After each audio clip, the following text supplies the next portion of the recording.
Mr. Larkin, how significant is land acquisition to the broader strategy of Chinese criminal groups operating in America? It's helpful to them in two very different ways. First, it allows them to use the property to grow illicit drugs, to process them, and then use that site as a distribution point. But it's also possible to do that in places that would allow them to try to use that area for spying on nearby facilities.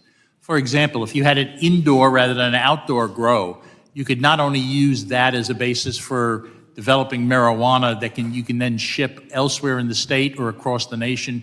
You can also use that as a place perhaps for spying on nearby Americans or American bases or other sensitive targets.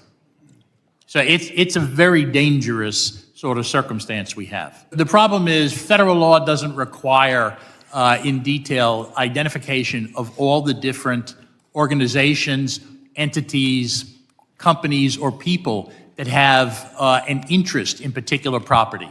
You can obscure it in that way.